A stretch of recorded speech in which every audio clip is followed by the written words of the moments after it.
নমস্কার, আমি মৌ। আমার ইউটিউব চ্যানেল মৌস এম্পায়ারে আপনাদের অনেক অনেক স্বাগত। তো চলুন আজকে আপনাদের সাথে আমি একটা খুব সহজ এবং ঘরে থাকা জিনিস দিয়ে বানিয়ে ফেলা যায় এরকম একটা স্ন্যাক্স রেসিপি শেয়ার করতে চলেছি। তো চলুন দেখে নেওয়া যায় কী কী লাগবে।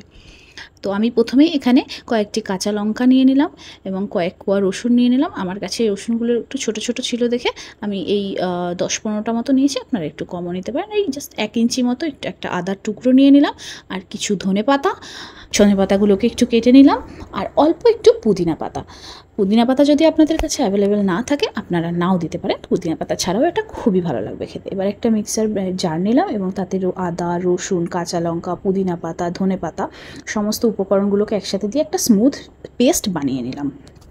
আর আমি আগে থাকতেই মাছগুলোকে লবণ, হলুদ এবং গোলমরিচের গুঁড়ো দিয়ে ম্যারিনেট করে রেখেছিলাম এবং তার মধ্যেই পেস্টটা ঢেলে খুব সুন্দর করে ম্যারিনেট করে নেব।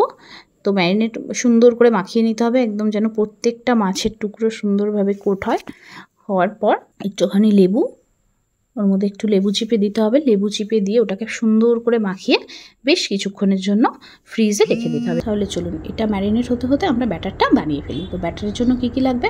ব্যাটারের জন্য আমি এখানে নিয়ে নিয়েছি 4 চামচ ময়দা এবং ময়দার সাথে নিয়ে নিচ্ছি 4 চামচ কর্নফ্লাওয়ার।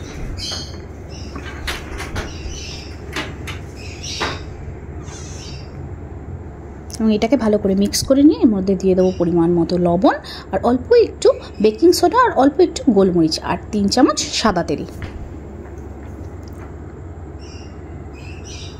এটা দেওয়ার পর এটাকে সুন্দর করে মিক্স করে নিয়ে তারপরে একটা ম্যাজিক, এটা করতে কিন্তু আপনারা ভুলবেন না, এটা অবশ্যই প্রয়োজন। সেটা হচ্ছে ঠান্ডা সোডা, একদম চিল্ড ঠান্ডা সোডা।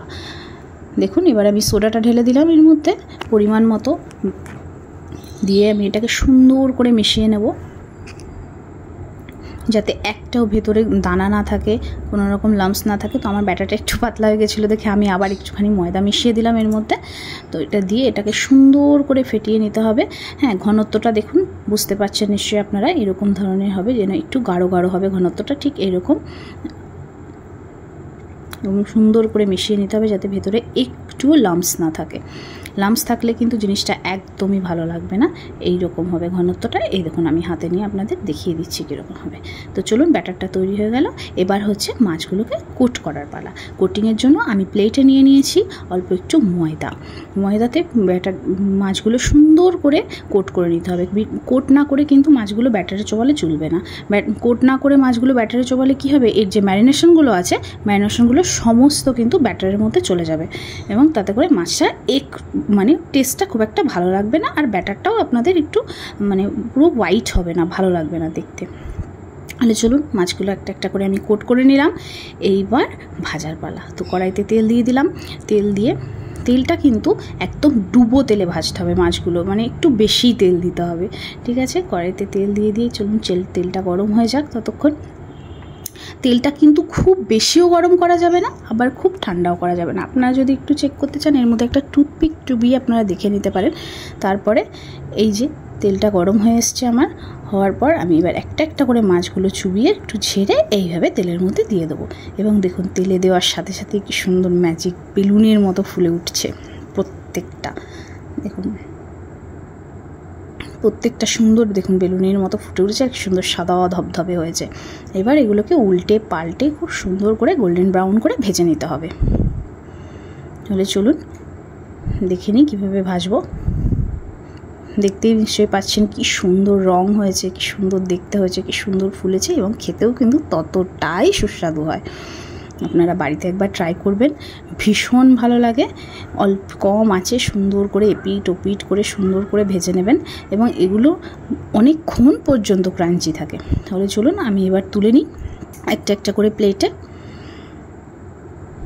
এখন তুলে নিয়েছি, দেখতেই পাচ্ছেন কত সুন্দর আর কত লোভনীয় দেখতে হয়েছে এবং খেতে কিন্তু ভীষণ ভীষণ ভালো হয়। আপনারা অবশ্যই একবার ট্রাই করবেন এবং এটা কতটা খাস্তা হয় আমি আপনাদের একবার দেখিয়ে দিচ্ছি, দাঁড়ান।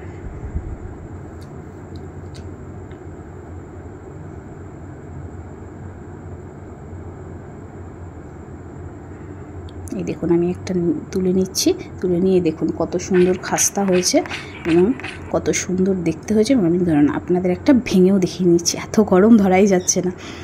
এই দেখুন ভেঙে ভেতর থেকে দেখুন কত সুন্দর হয়েছে এবং মাছগুলো কত সুন্দর কুক হয়েছে, কি সুন্দর টেন্ডার হয়েছে মাছগুলো, বুঝতেই পাচ্ছেন।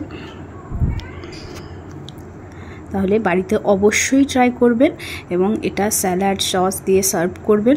বাচ্চারা তো খুশি হবেই, বাচ্চাদের সাথে বড়রাও ভীষণ খুশি হবে। আমার রেসিপিটা ট্রাই করবেন, ভালো লাগলে অবশ্যই লাইক কমেন্ট শেয়ার করবেন এবং আমার চ্যানেলটাকে সাবস্ক্রাইব করে দেবেন। Thank you.